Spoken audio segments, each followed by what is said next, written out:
There's one beautiful mountain in the southern part of Tibet called Kailash. Its height is about 22,000 feet. This is not so high and much less than Mount Everest. But unlike Everest, almost no one has ever climbed Kailash for one unusual reason. In 1926, one famous British climber decided to get to the mountain's top and studied it for a long time.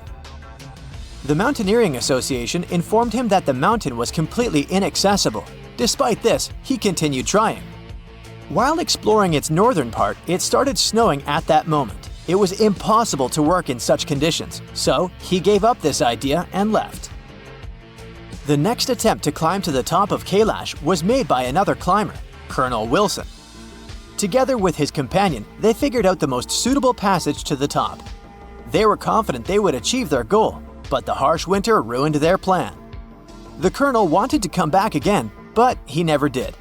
Another person who wanted to climb to the top was an Australian writer and climber. He explored the territory of the Tibetan mountains and saw Kailash. At that moment, he thought he would easily reach the peak. He met one local lama and asked him if it was possible to climb Kailash. Lama replied that only an innocent person, free from any sin, can get there. And this person didn't even need to climb the icy walls, as he would be able to fly up there like a bird. The writer didn't really understand what the Lama meant, but for some reason abandoned his idea. Then in the 80s, the Mountaineering Association again considered the issue of Mount Kailash. They decided to allow conquering the peak to Reinhold Messner, an Italian researcher who was one of the first to make a solo ascent of Everest.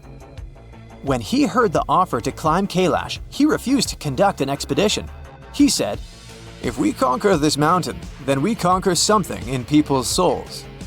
The climber knew that this mountain was a sacred place for local Tibetans. Pilgrims from all over the world came to its foot.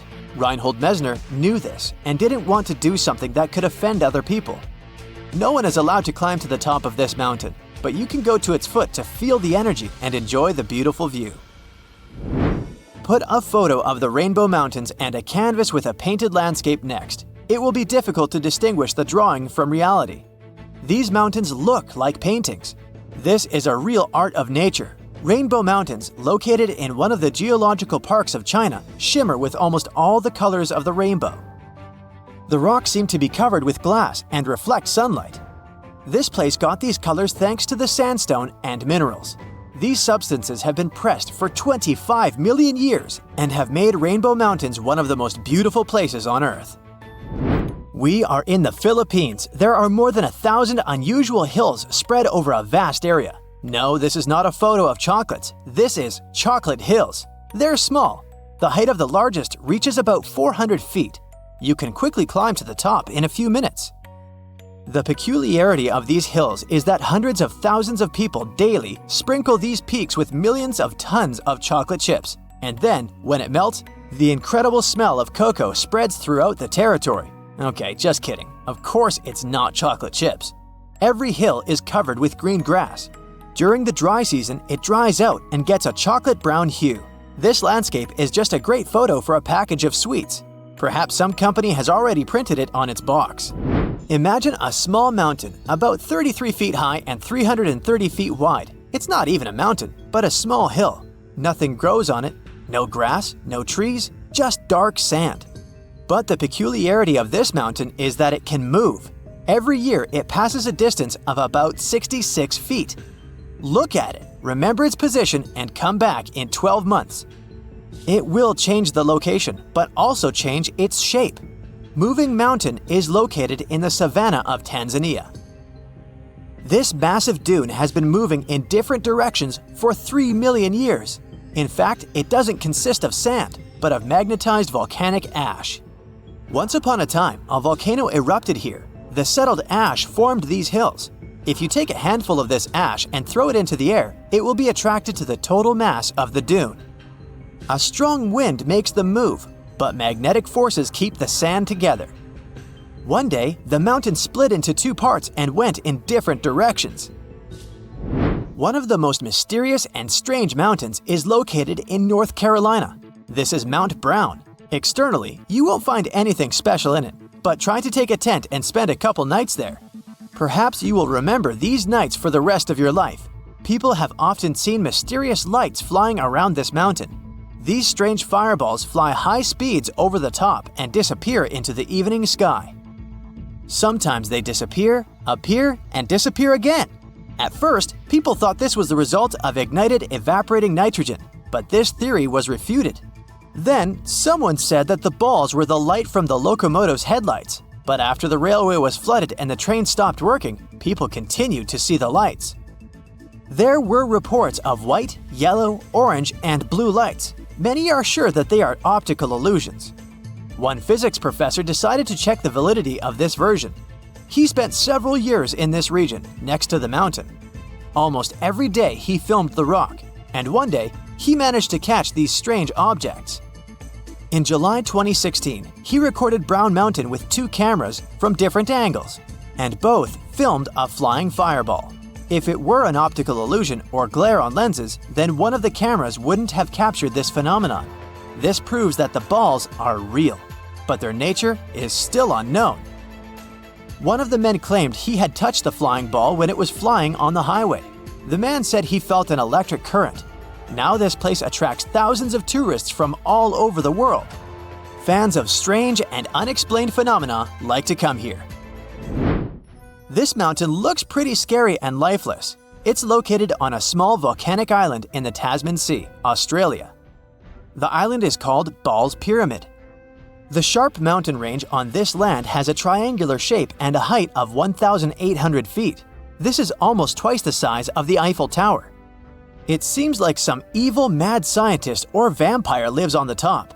Being on the island and climbing the cliff is dangerous because of the slippery, rocky surface. Sailors discovered this place in 1788. They thought the island was uninhabited and didn't want to explore it.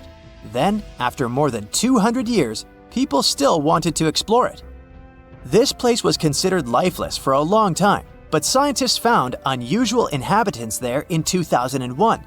They were climbing the mountain and found a strange bush at the height of about 100 feet. Something was stirring inside it. Scientists pushed aside the branches and saw a colony of big insects, land lobsters or walking sausages. These little guys are from the family of stick insects. They do look like sausages. Each of them is about 6 inches and has 6 tenacious paws and has a solid brown shell. On that day, scientists saw 27 insects. The most exciting thing is that people believed land lobsters were extinct at the beginning of the 20th century. How did they end up on this mountain? And how did they manage to survive in this remote, lifeless place? No one knows. Hidden in an Italian mountain range lies the Apennine Colossus. It might not have been on your travel list until now, but you'll be sure to add it once you hear its story. It's a massive statue located in Tuscany, Italy, that's been turning heads for centuries. It stands a staggering 36 feet tall, which is pretty impressive. The Apennine Colossus was designed as a personification of the Apennine Mountains and was created over 400 years ago by Francesco I de' Medici. And get this, the statue draws inspiration from Roman mythology. If you're lucky enough to visit the Villa Demidoff in Italy, you'll feel the sense of mystery and beauty of the Renaissance gardens, and you'll see the nearby Apennine Colossus seemingly in pain. But don't worry, the statue is doing just fine. It's managed by the local authorities of Florence and is open to the public. When you see the statue, you'll notice that it's depicted as an elderly man crouching down on the shore of the lake in a suggestive and realistic pose. It also seems to be squeezing the head of a sea monster, and water gushes out of the serpent's mouth into the pond in front of the statue. The statue also doesn't have any clothes on and has stalactites in its thick beard. Its long hair shows the fusion of a man and a mountain. To add to the realism, the statue was once able to sweat and weep with water pouring through a network of pipes running through its body. In the winter, it would sometimes get covered with icicles. If you're planning a visit, the best idea is to take a bus from Florence. Now, the Alps have some secrets of their own. This next story involves a French mountaineer that struck it rich on Mont Blanc. But it wasn't your average gold nugget or diamond ring that he found. No, he stumbled upon a metal box packed to the brim with precious jewels worth about $250,000. Now you might be wondering how in the world such a treasure ended up on the shoulder of Western Europe's highest mountain. It turns out that these gems belong to a passenger on one of the two Air India planes that crashed there, either in 1950 or 1966. Talk about a blast from the past. Now here's where things get really interesting. Our mountaineer, who was simply trying to conquer the summit, came across this hidden stash poking out of the ice and snow. He could have easily pocketed the loot and gone on his merry way, but instead he chose to do the right thing and turn it over to the local police. Authorities had to track down the original owner or their family, and it wasn't an easy task. You see, these jewels had been hidden away for over 50 years, and it's anyone's guess who they truly belong to. This isn't the first time that the Alps have given up some of their secrets, though. 1 year prior, 2 climbers found a bag of diplomatic mail from the same plane that had carried the precious jewels. It's amazing to think that all these years later, such artifacts are still popping up on the glacier. Of course, there is a downside to these types of events. Some worry that inexperienced climbers might try to reach the area in search of their own treasures. But let's be honest, folks, climbing areas like Mont Blanc is no walk in the park. It takes skill, experience, and endurance to conquer such a daunting peak. Pack your bags for our next destination, Greece. Have you heard of Davlos Cave? It's located in the Panteli Mountain, just a short distance northeast of Athens, and it's a total hotspot for spooky experiences. Visitors have reported water dripping upward, weird voices, electronics going out of control, glowing orbs, and more. One brave soul recounted venturing into the cave with his infrared camera. He captured what sounded like a choir of voices, chanting in ancient Greek, and even recorded unexplainable apparitions near the cave center. Feeling adventurous? Why not take a trip to Davlos Cave? After driving through a maze of slopes, you'll have to leave your vehicle at the beginning of a dirt road. After walking up the unmarked trail, you'll then enjoy the panoramic views of Athens stretching out to the nearby Gulf. Finally, after about 25 minutes, you'll see a crescent-shaped opening in the rock leading to the cave. Some people that have experienced walking toward the cave remember feeling an intense pull. Once in the cavern itself, they realized they couldn't go much further, as the tunnels leading from the cave had been blocked up. It shouldn't stop you from imagining all the spooky creatures that might be lurking in the shadows. Ooh. Hidden in the Carpathian mountain range in Romania is the Bucigi Sphinx, a fascinating rock formation that looks a lot like its Egyptian counterpart. It's made from a huge block of stone that's been eroded by the wind over a really long time. Now here's where things get pretty cool. The Bucigi Sphinx may only look like the Egyptian Sphinx from a certain angle, but that hasn't stopped people from coming up with all kinds of legends and myths about it. Some say that the Egyptian Sphinx was actually built based on the Bucigi Sphinx, and that there's a time tunnel or energy corridor connecting the two. Others believe that life forms from outside our planet must have built the Sphinx and even established their base on the plateau in the Bucigi Mountains. There's also a legend that claims the Bucigi Sphinx has healing powers. On November 28th, at sunset, the sun's rays supposedly form an energy pyramid around the Sphinx's face, which has a healing effect on those who gather nearby. People come from all over the world to experience this phenomenon and receive good vibrations from the energy pyramid. Some even claim to have been healed by it. Others have claimed to hear the Beach Boys. You know, good vibrations. Never mind.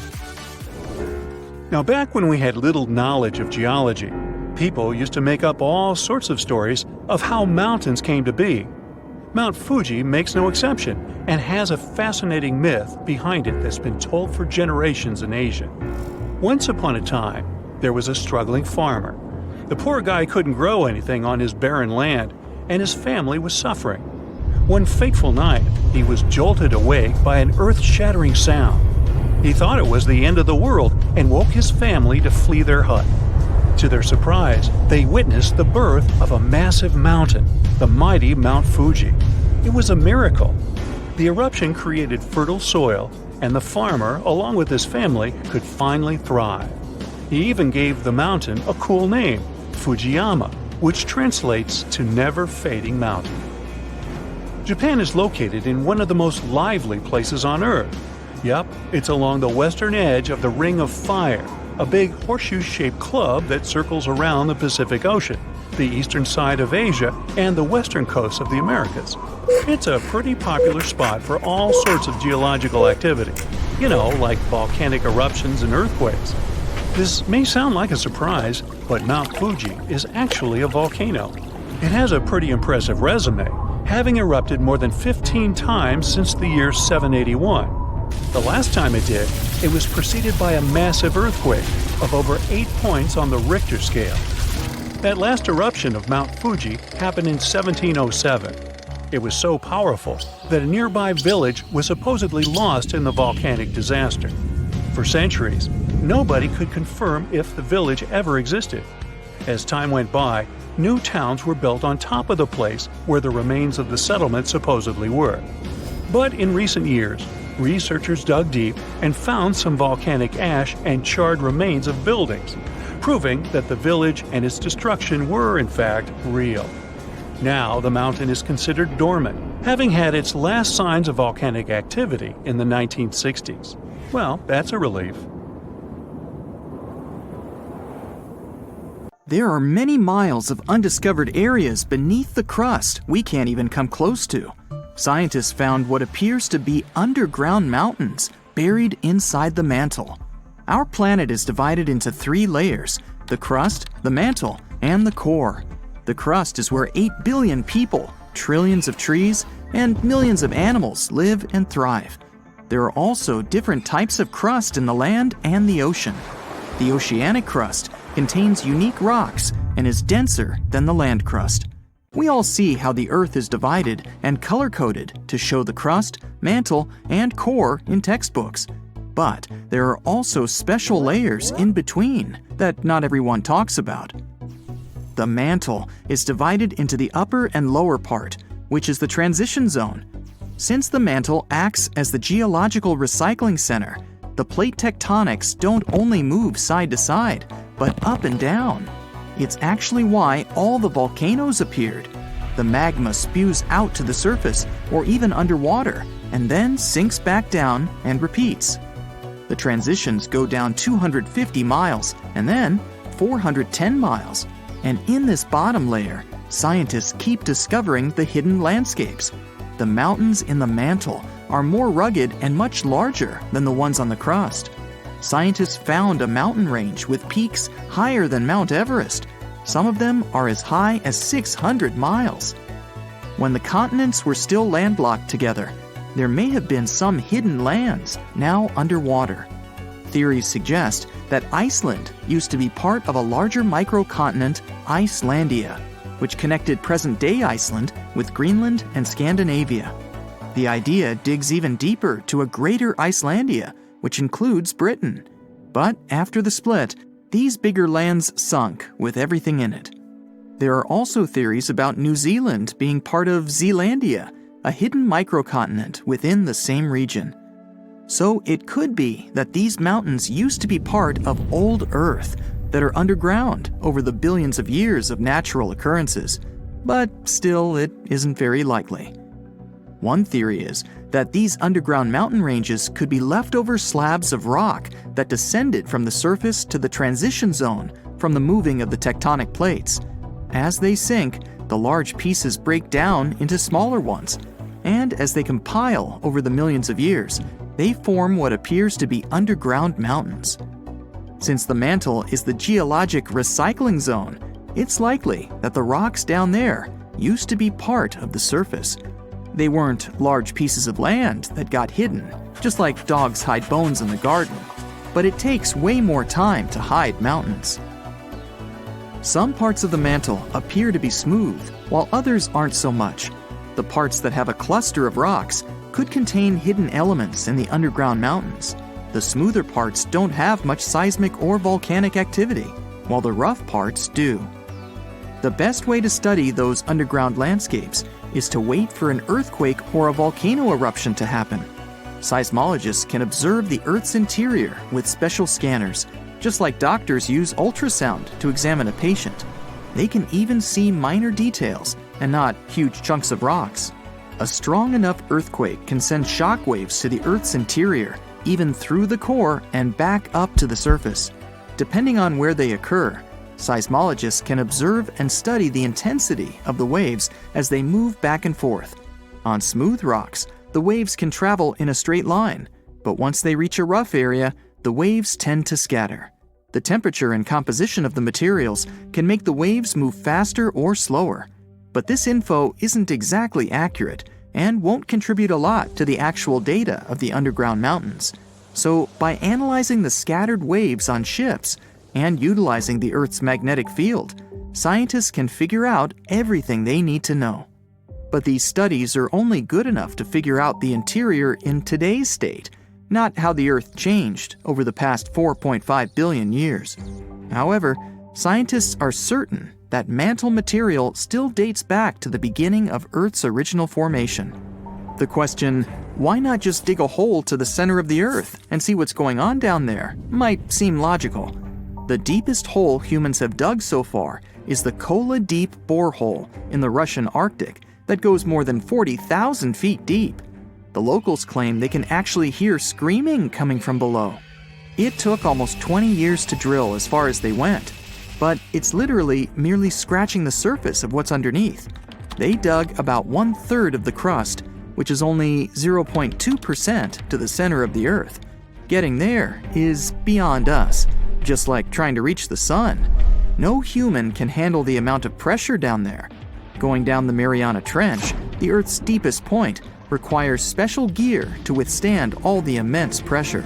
It'll cost a fortune to build that tech to get us to the center of our planet. Evidence of diamonds buried deep in Brazil shows that everything we do on the crust's surface can affect things miles below, even towards the mantle. Scientists dug up 6 diamonds that could hold tiny mineral grains. As they're called in the mineral world, these inclusions have a chemistry composition where they originated deep in the Earth.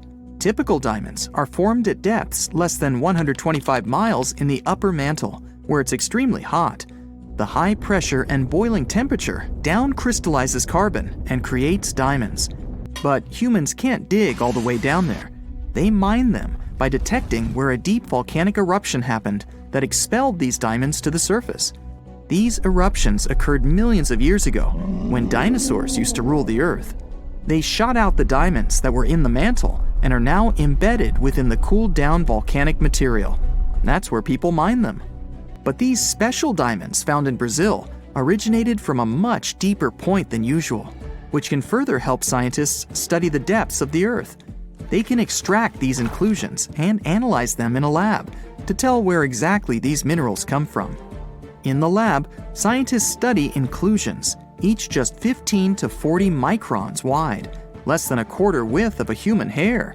They found out that they contained many types of minerals found in volcanic rock on the surface. The carbon composition of the magma from the surface is much different than the ones deep in the Earth. What's crazy is that these diamonds with special inclusions can only be found 435 miles in the lower mantle. With only a few samples of them found, we don't know what else lies beneath us.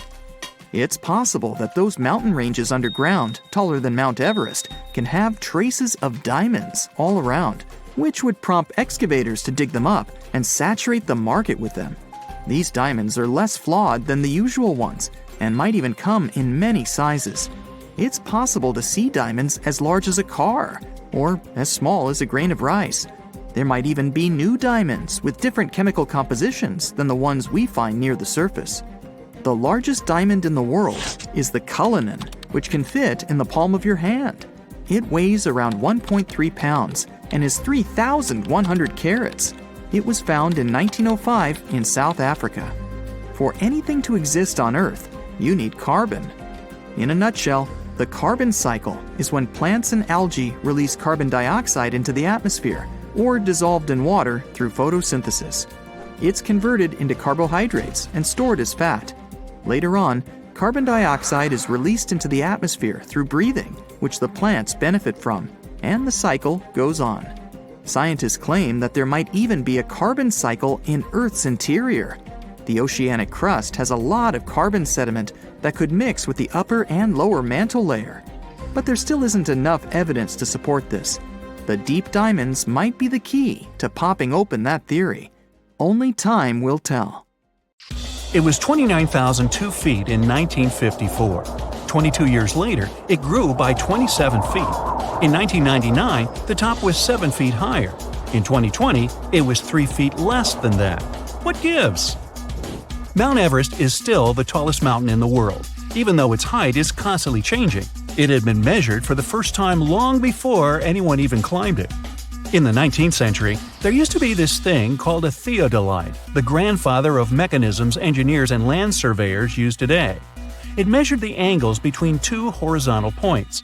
After that, it would go with basic trigonometry to measure where the third point is and how distant it is.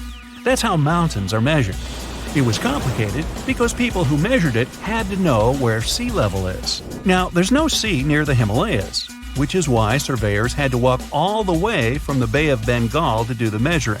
Others who tried to measure Everest later got similar results, but never the same. Sea level is constantly going up or down because of changes happening on Earth, so it's not easy to be that precise. Mount Everest is part of the Himalayan mountains, and the whole chain is getting taller by around 1/5 of an inch a year. The tectonic collision that created the Himalayas in the first place started 50 million years ago, and it's still going on. That causes growth, but also brings earthquakes that are in charge of reducing its height. So the information from older geography books may not be accurate these days. Mount Everest is the tallest mountain, but only compared to those measured above sea level.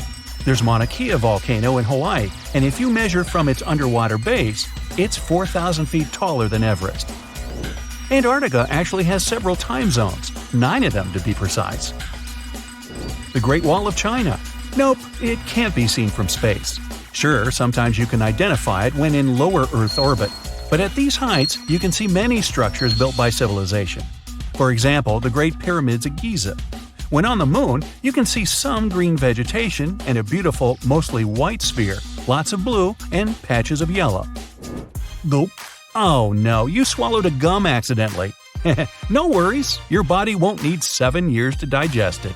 It's a myth our parents told us to stop us from swallowing gums.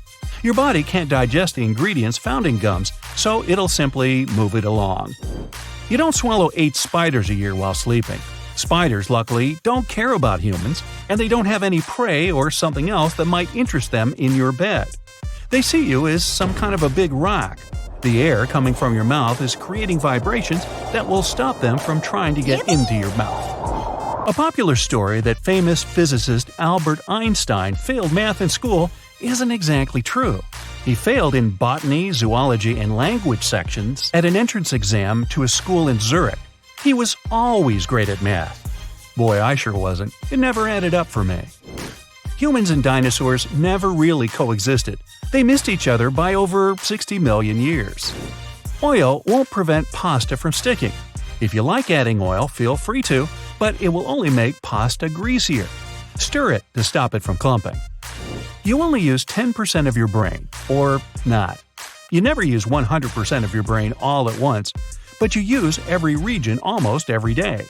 Your brain needs to work at full capacity all the time because that's something that keeps you alive. Bananas don't grow on trees. They are big herbs that resemble trees. Pineapples grow from the center of a leafy plant that's on the ground. Goldfish may not be the smartest animal ever, but their memory is longer than 3 seconds. It's up to 3 months, which isn't a lot, but enough for it to remember your 3 wishes.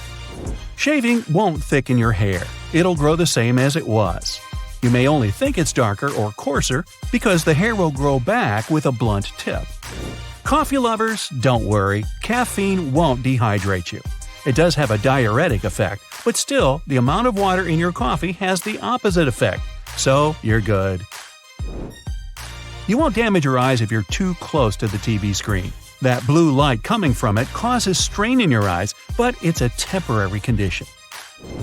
Dogs see more than black and white. They can't see the full color spectrum as humans do, but the world is not a couple of shades of gray for them. They have around 20 to 40% of visual acuity humans have, so distant things may be pretty blurry for pups. But they see better in dimmer light and can detect motions or any kind of movements way better than you do, especially when the delivery guy is approaching the front door. Bees aren't only attracted to yellow out of all shades, they also see colors a little bit different than humans. They recognize only lighter ones, such as green or yellow. All darker colors look black to them. That's why they're more likely to go for flowers with light colors and clothes of the same tones. If you're wearing a green t-shirt, you might look like a flower to them. Almost all creatures on Earth have a limited lifespan. One species of jellyfish is immortal. It matures, but at one point it simply reverts back to the juvenile polyp stage. That cycle of phases is endless. There are many types of berries, but a strawberry is not one of them. Scientists define berry as a plant with 3 distinct layers. There's an outer skin, a fleshy middle, and internal seeds. That means watermelon, grapes, and eggplants are technically berries. Polar bears aren't really white. They have black skin, and their fur is clear and hollow. They only look white because light hits their fur and stays trapped inside of that hollow part of a particular hair. That causes something called luminescence. With all that, salt particles stick to their fur and then start scattering light. If you set a chameleon on a yellow surface, it'll turn yellow. If you set it on a red one, it'll turn red. In fact, chameleons don't change their own color to adjust to the color of their surrounding. Their mood, the amount of light, and temperature makes them change color. So, when you see a bright yellow chameleon, it might be angry. Giraffes have the same number of neck vertebrae as you do. An average human neck is only 4 inches long, while giraffes usually have a 6-foot neck. But both have 7 bones in their necks.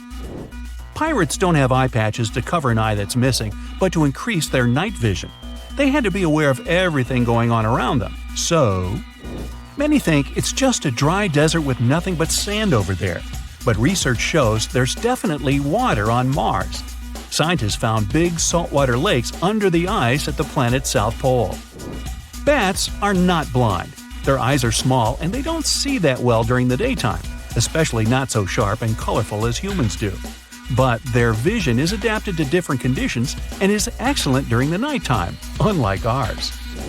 Black holes aren't invisible.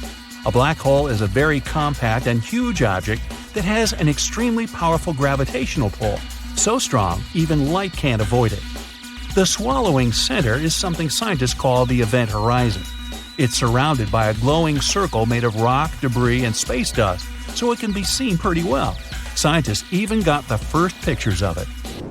Despite what the name says, Iceland is not really covered with ice. The coast is ice-free during the entire winter.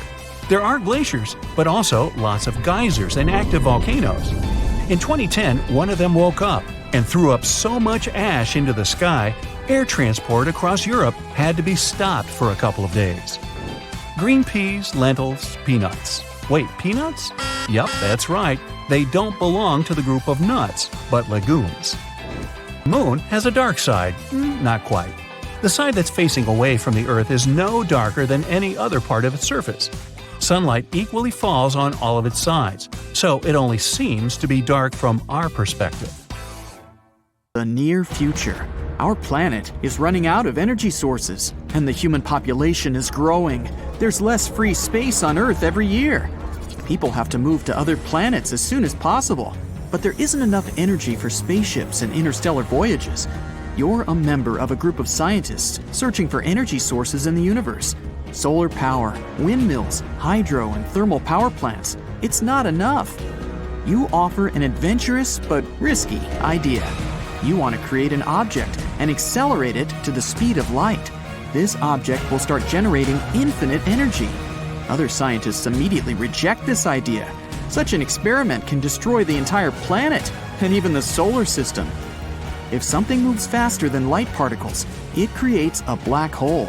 To reduce the risks, you suggest speeding up a small and thin object, like a simple needle. As soon as it reaches the speed of light and releases energy, special machines similar to solar panels will absorb this energy. Only 1 millisecond of moving at the speed of light will be enough for humanity. Then the needle should be stopped. You suggest to slow it down with the help of Mount Everest. You want the needle to smash into it.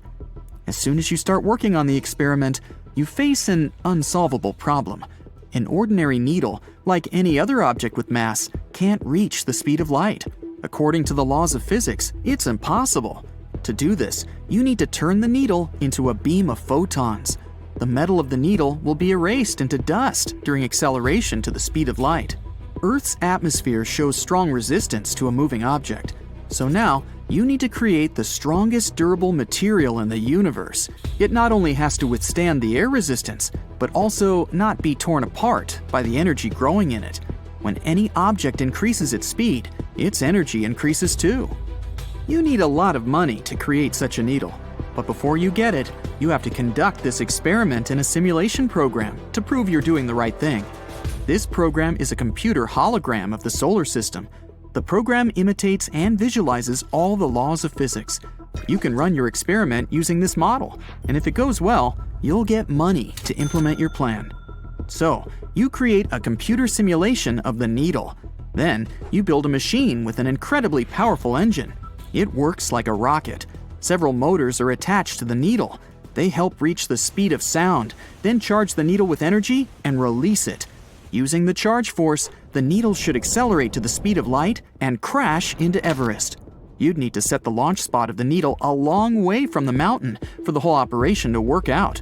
Air resistance greatly hinders the acceleration.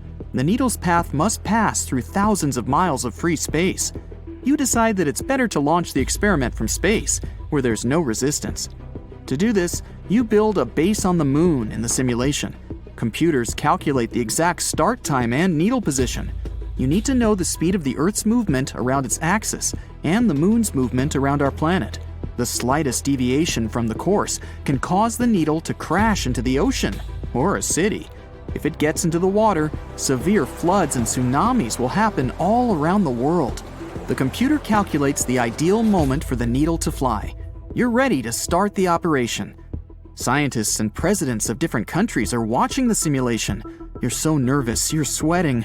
You come up to the computer and press the start button. Everyone is looking at the big screen. A rocket with a needle placed on top flies up. It's rising high above the moon. It reaches the speed of sound.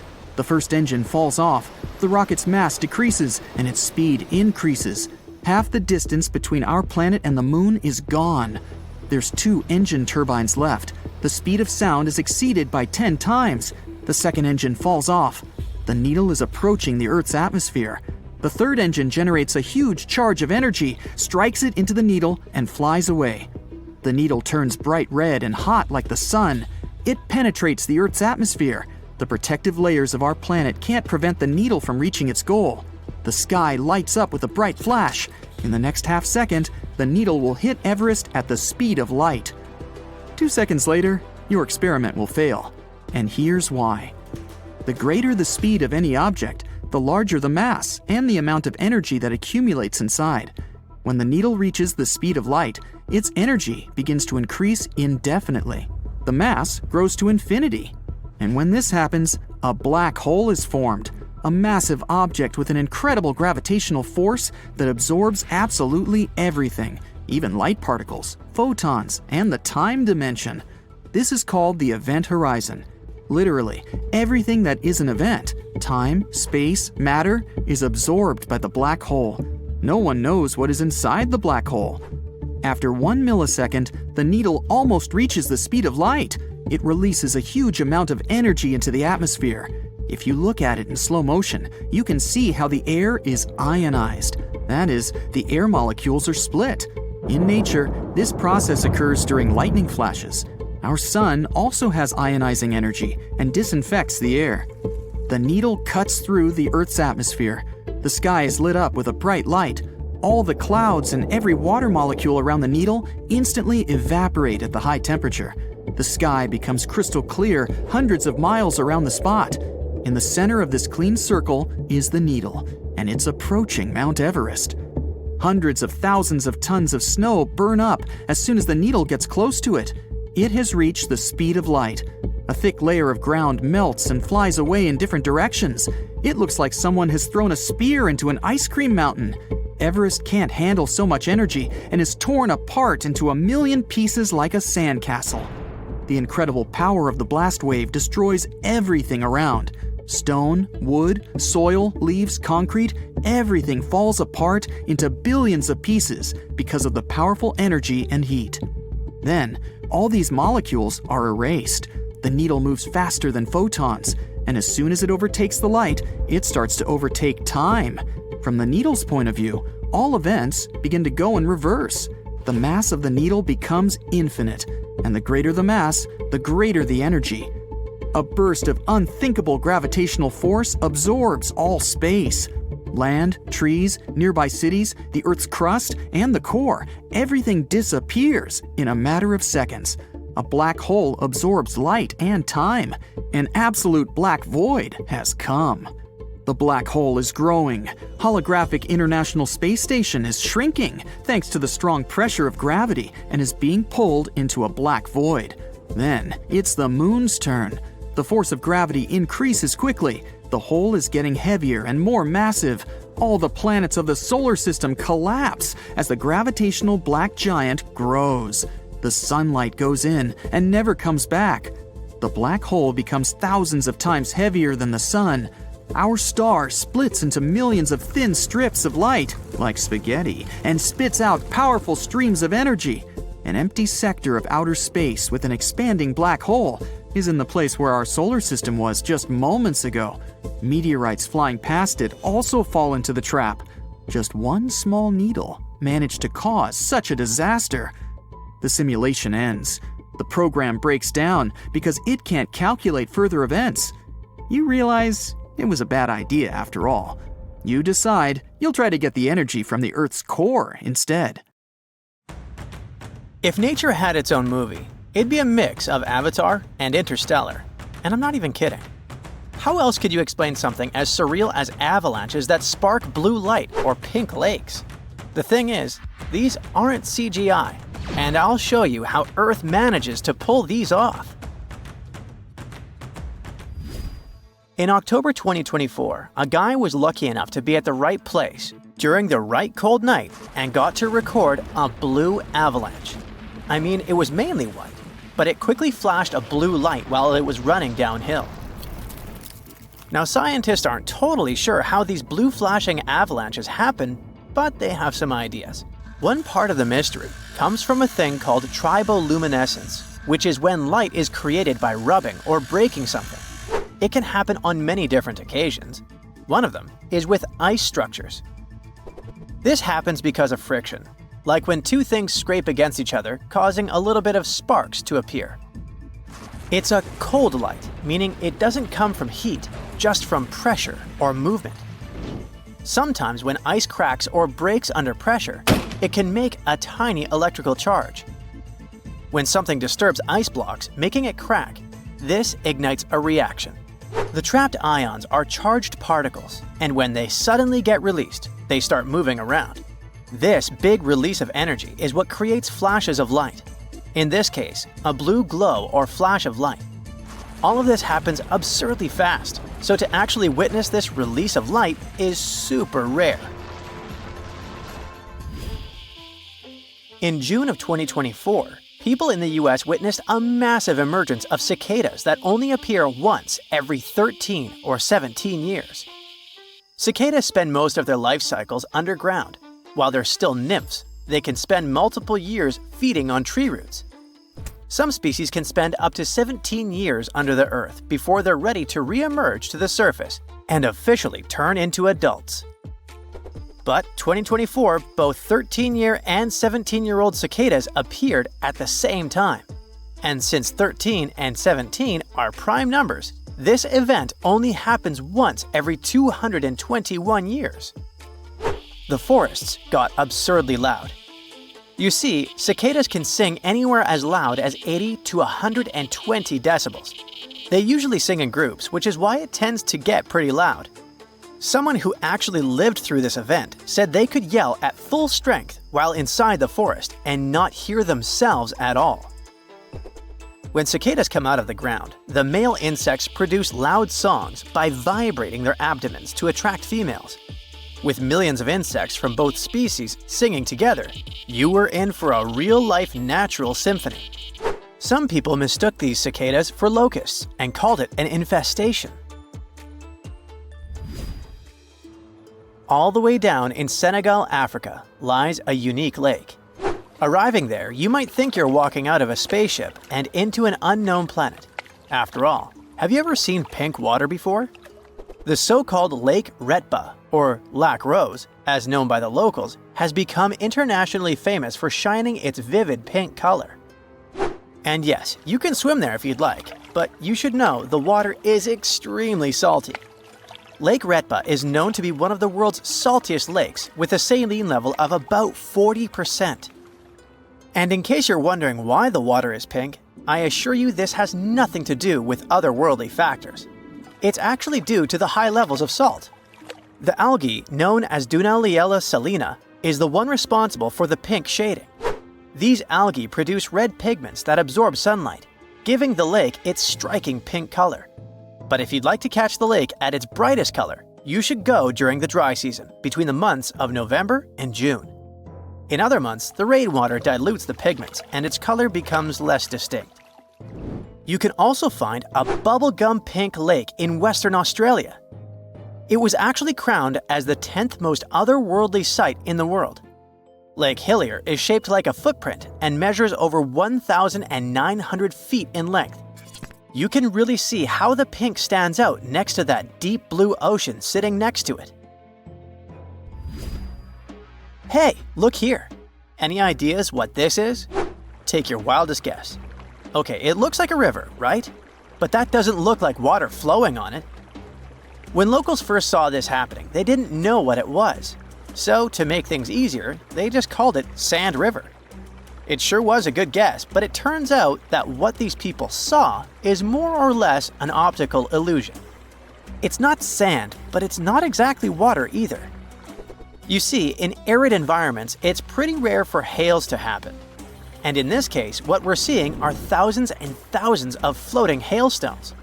Simply put, hail is just frozen rain that pours down in the form of small pebbles of ice. Looks pretty magical though, doesn't it? Now, isn't it crazy that something as beautiful as the Northern Lights emerges from a violent encounter? Yep, the so-called aurora borealis is actually the result of solar storms. Here's how it works. The sun, the giant ball of gas, sometimes throws out bits of plasma into space. When this plasma flies away from the sun, we call it a solar storm. These storms travel through space, passing by planets like Mercury and Venus before reaching Earth. When these intense solar storms hit the Earth's magnetic field, something amazing happens. These particles coming from the sun are captured by Earth's magnetic field. They collide with atoms and molecules in the Earth's atmosphere, and these collisions create auroras, especially near the north and south poles. From where we stand, these flashes look like colorful lights dancing in the sky. But that's not really what's happening. If you zoomed in, you'd see millions of tiny flashes happening super quickly. Oh, and the northern lights make sounds too. It's a mix of chirps, crackles, and buzzing noises, like a strange radio signal. And this is the sound of a solar storm crashing into our atmosphere. Does Thor ring any bells? I'm guessing he lives inside this next natural phenomenon. The thing is, sometimes when a volcano erupts, it can be accompanied by huge thunderbolts. Scientists often refer to it as volcanic lightning, and they're still debating as to why this happens. One of their guesses is that when a volcano erupts, it projects charged debris into the atmosphere.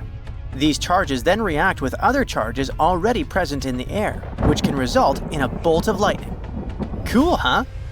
The first time anyone ever witnessed something like this was during an eruption of Mount Vesuvius in 79 CE. Last but not least, rainbows. Of course, which is the semicircular one we see most times. If you're lucky, you can witness a full circle rainbow, which usually happens in high altitudes, where the line of the horizon doesn't cut the rainbow in half. Ah yes, there's also the possibility of a lunar rainbow, aka the moonbow, which is a very unusual sight. It happens usually during full moons, when the light of the moon is at its brightest, and it's also perceived as a white arc, outlining the moon's outer rim. Let's just wow here for a moment.